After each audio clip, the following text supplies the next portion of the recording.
प्यारे बच्चों नमस्कार। इस वीडियो में हम लोग दक्षिण भारत के इतिहास की जानकारी से संबंधित महत्वपूर्ण प्रश्नों को सॉल्व करेंगे जो आने वाली सभी परीक्षाओं के लिए महत्वपूर्ण साबित होंगे।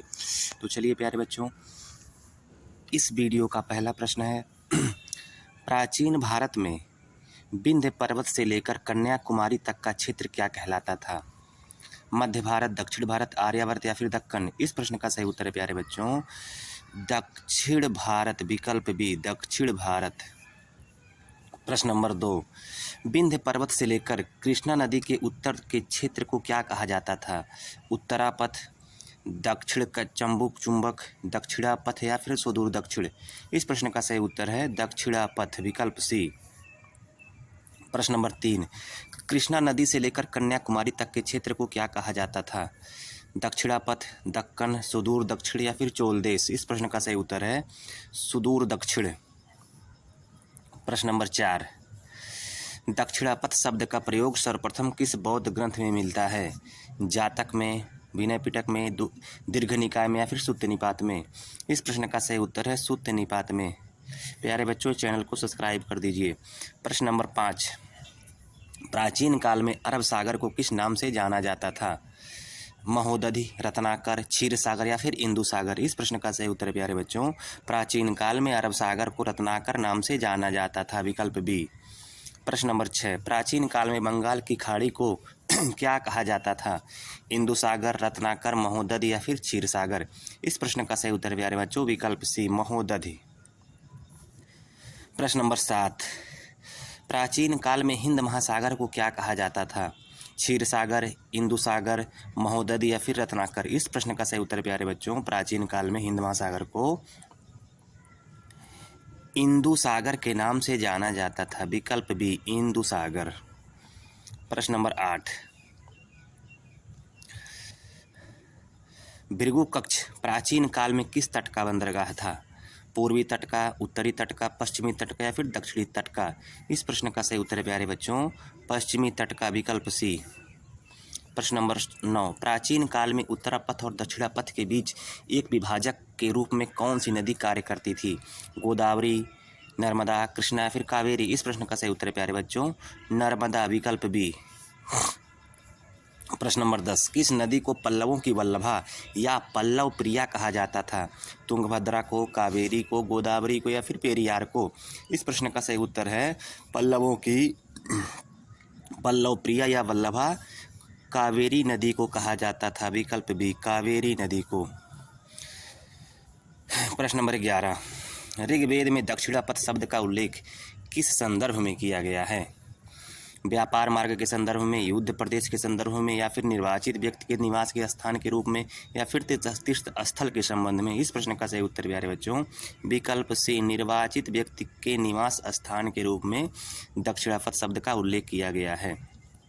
प्रश्न नंबर 12, पाणिनि के ग्रंथ अष्टाध्यायी में दक्षिण भारत के लिए किस शब्द का प्रयोग किया गया है? पाणिनि के ग्रंथ अष्टाध्यायी में दक्षिण भारत के लिए किस शब्द का प्रयोग किया गया? इस प्रश्न का सही उत्तर है प्यारे बच्चों सी दक्षिणात्य, विकल्प सी।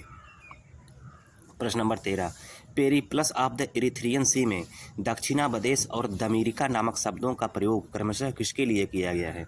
Periplus of the erythraean sea में दक्षिणाबदेश और दमीरिका नामक शब्दों का प्रयोग क्रमशः किसके लिए किया गया है? दक्कन और सुदूर दक्षिण के लिए, सुदूर दक्षिण और उत्तर भारत, दक्षिणापथ और सुदूर दक्षिण, भारत और लंका? इस प्रश्न का सही उत्तर है प्यारे बच्चों दक्षिणापथ और सुदूर दक्षिण के लिए, विकल्प सी, विकल्प सी।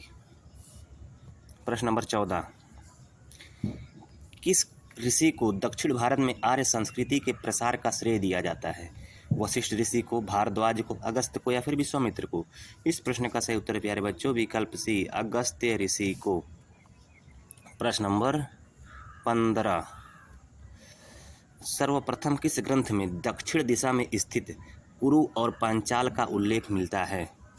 शतपथ ब्राह्मण में, ऐतरेय ब्राह्मण में, तैत्तिरीय ब्राह्मण में या फिर अथर्ववेद में? इस प्रश्न का सही उत्तर है प्यारे बच्चों ऐतरेय ब्राह्मण में, विकल्प बी।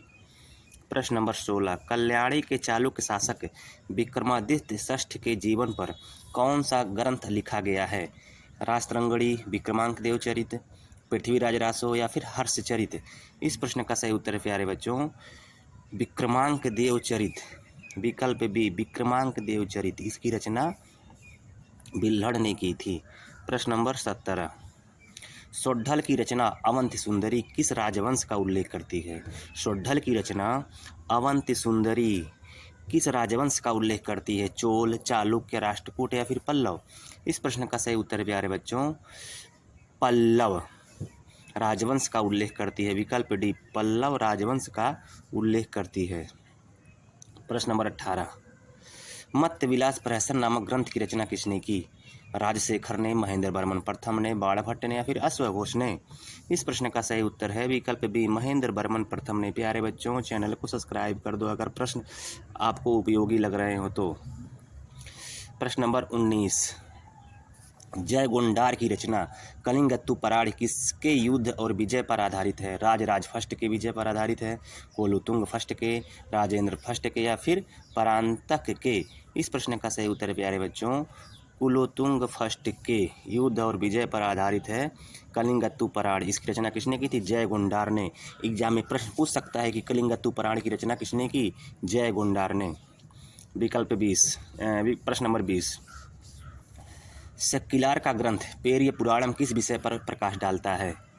सेक्किलार का ग्रंथ पेरिय पुराणम किस विषय पर प्रकाश डालता है? इस प्रश्न का सही उत्तर है प्यारे बच्चों धार्मिक स्थिति पर। धार्मिक स्थिति पर। विकल्प सी। इससे एक प्रश्न और बन सकता है कि पेरिय पुराणम की रचना किसने की? तो किसने की? सेक्किलार ने। पेरिय पुराणम की रचना सेक्किलार ने की थी। प्रश्न नंबर 21, बुद्धमित्र का ग्रंथ वीरशोलियम किसके शासनकाल से संबंधित है?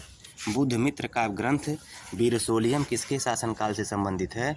इस प्रश्न का सही उत्तर है वीर राजेंद्र के शासनकाल से संबंधित है। वीरशोलियम की रचना किसने की? बुद्धमित्र ने। प्रश्न नंबर 22, चोल शासक परांतक की पांड्य विजय और राजेंद्र फर्स्ट की लंका विजय का विवरण किस ग्रंथ में मिलता है? दीपवंश में, महावंश में, जातक में या फिर मिलिंद पन्नों में। इस प्रश्न का सही उत्तर है विकल्प बी बौद्ध ग्रंथ महावंश में। प्रश्न नंबर 23, शांति पुराण की रचना किसने की? शांति पुराण की रचना किसने की? पौंड ने, रन्न ने, पंप ने या फिर नागभट्ट ने। इस प्रश्न का सही उत्तर है शांति पुराण की रचना पौंड ने की थी। विकल्प ए। प्यारे बच्चों चैनल को सब्सक्राइब कर दीजिए अगर ये प्रश्न आपको उपयोगी लग रहे हो तो। प्रश्न नंबर 24, किसके विवरण में पांड्य राज्य की शासिका पांड्या का उल्लेख मिलता है? किसके विवरण से पांड्य राज्य की शासिका पांड्या का उल्लेख मिलता है? फाहियान के विवरण से, ह्वेनसांग के विवरण से, मेगस्थनीज के विवरण से या फिर टालमी के विवरण से। इस प्रश्न का सही उत्तर है विकल्प सी मेगस्थनीज के विवरण से। यह मेगस्थनीज जो है यह मौर्य वंश के दरबार में भारत आया था यानी कि चंद्रगुप्त मौर्य के समय में। प्रश्न नंबर 25, किस यूनानी लेखक ने पांड्या को हेराक्लीज की पुत्री बताया है? एरियन ने, स्ट्रेबो ने, टॉलमी ने या फिर मेगस्थनीज ने। इस प्रश्न का सही उत्तर है मेगस्थनीज ने। विकल्प डी। प्रश्न नंबर 26, अजंता के अभिलेखों से किन शासकों की जानकारी मिलती है? अजंता के अभिलेखों से किन शासकों की जानकारी मिलती है? सातवाहनों की, गुप्तों की, वाकाटकों की या फिर पल्लवों की। इस प्रश्न का सही उत्तर है वाकाटकों की। प्रश्न नंबर 27, किस अभिलेख से ज्ञात होता है कि पुलकेशिन द्वितीय ने हर्षवर्धन को पराजित किया था? गुफा अभिलेख से, ऐहोल अभिलेख से, नासिक अभिलेख से या फिर उदयगिरी अभिलेख से। इस प्रश्न का सही उत्तर है ऐहोल अभिलेख से हमको जानकारी मिलती है कि पुलकेशिन द्वितीय ने हर्षवर्धन को नर्मदा नदी के तट पर हराया था। प्रश्न नंबर 28, चोलकालीन ग्राम प्रशासन की जानकारी किस अभिलेख से मिलती है? चोलकालीन ग्रामीण प्रशासन की जानकारी हमें किस अभिलेख से मिलती है? ऐहोल अभिलेख से, उत्तर मेरूर अभिलेख से, होयसल अभिलेख से या फिर अमरावती अभिलेख से। इस प्रश्न का सही उत्तर है विकल्प बी उत्तर मेरूर अभिलेख से। प्रश्न नंबर 29, शीशे की मुद्राएं किन शासकों ने जारी की थीं? पल्लवों ने, सातवाहनों ने, चोलों ने या फिर गुप्तों ने। इस प्रश्न का सही उत्तर है विकल्प बी सातवाहनों ने सोने के सिक्कों को जारी किया था। प्रश्न नंबर 29, प्रश्न नंबर 30, किस मुद्रा से ज्ञात होता है कि गौतमीपुत्र सातकर्णी ने शकों को पराजित किया था? किस मुद्रा से ज्ञात होता है कि गौतमीपुत्र सातकर्णी ने शकों को पराजित किया था? नासिक मुद्रा से, जोगलथम्बी मुद्रा से, अमरावती मुद्रा से या फिर कौशाम्बी मुद्रा से? इस प्रश्न का सही उत्तर है जोगलथम्बी मुद्रा से। प्रश्न नंबर 31, किन शासकों की मुद्राओं पर समुद्री नाव का अंकन उनके समुद्री व्यापार का संकेत देता है? गुप्तों के, सातवाहनों के, पल्लवों के या फिर चालुक्यों के? इस प्रश्न का सही उत्तर है सातवाहनों के, विकल्प बी। प्रश्न नंबर 32, चोल शासकों के स्वर्ण सिक्के क्या कहलाते थे? निष्क, पड़, कलंजू या फिर दिनार? इस प्रश्न का सही उत्तर है विकल्प सी, कलंजू। प्रश्न नंबर 33, द्रविड़ शैली का सर्वोत्कृष्ट मंदिर कौन सा माना जाता है? मीनाक्षी मंदिर, बृहदेश्वर मंदिर, विरूपाक्ष मंदिर या फिर कैलाशनाथ मंदिर? इस प्रश्न का सही उत्तर है प्यारे बच्चों विकल्प बी, बृहदेश्वर मंदिर। प्यारे बच्चों चैनल को सब्सक्राइब कर दीजिए। प्रश्न नंबर 34, एलोरा के कैलाश मंदिर का निर्माण किनके शासनकाल में हुआ? चालुक्यों के शासनकाल में, चोलों के शासनकाल में, राष्ट्रकूटों के शासनकाल में या फिर पल्लवों के शासनकाल में? इस प्रश्न का सही उत्तर है राष्ट्रकूटों के शासनकाल में, विकल्प सी। प्रश्न नंबर 35, मर्मगांव बंदरगाह किस राज्य में स्थित है? कर्नाटक में, केरल में, गोवा में या फिर आंध्र प्रदेश में? इस प्रश्न का सही उत्तर है गोवा में। मर्मगांव बंदरगाह गोवा में स्थित है।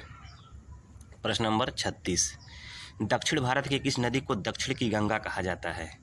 कावेरी, गोदावरी, पेरियार या फिर कृष्णा? इस प्रश्न का सही उत्तर है गोदावरी नदी को। दक्षिण भारत की भाषाएं तमिल, तेलुगु, कन्नड़ और मलयालम किस लिपि में लिखी जाती हैं? ब्राह्मी, ग्रंथ, देवनागरी, तमिल लिपि? इस प्रश्न का सही उत्तर है विकल्प सी, देवनागरी में। प्रश्न नंबर 38, दक्षिण भारत के इतिहास पर क्रमबद्ध रूप से प्रकाश डालने वाला प्रथम साहित्य कौन सा है? पुराण, संगम साहित्य, रामायण या फिर जैन ग्रंथ? इस प्रश्न का सही उत्तर है संगम साहित्य, विकल्प बी। अगर आप लोगों को ये प्रश्न उपयोगी लग रहे हो तो चैनल को सब्सक्राइब अवश्य करिए। प्रश्न नंबर 39, मेगस्थनीज नामक यूनानी राजदूत किसके दरबार में भारत आया? अशोक के, बिंदुसार के, चंद्रगुप्त मौर्य के या फिर समुद्रगुप्त के? इस प्रश्न का सही उत्तर है चंद्रगुप्त मौर्य के दरबार में भारत आया। प्रश्न नंबर 40, पांड्य वंश के विषय में 13वीं शताब्दी में किस यूरोपीय यात्रा वृत्तकार ने लिखा? निकोलो कांटी ने, मार्को पोलो ने, इब्न बतूता ने या फिर अल बरूनी ने? इस प्रश्न का सही उत्तर है मार्को पोलो ने, विकल्प बी, मार्को पोलो ने।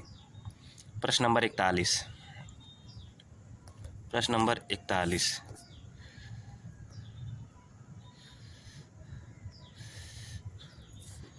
प्यारे बच्चों धन्यवाद। अब इसमें इतना ही प्रश्न है। अब प्यारे बच्चों अगर यह वीडियो आप लोगों को अच्छी लगी हो तो इस चैनल को सब्सक्राइब अवश्य करिए और वीडियो को लाइक ज़रूर करिए। धन्यवाद।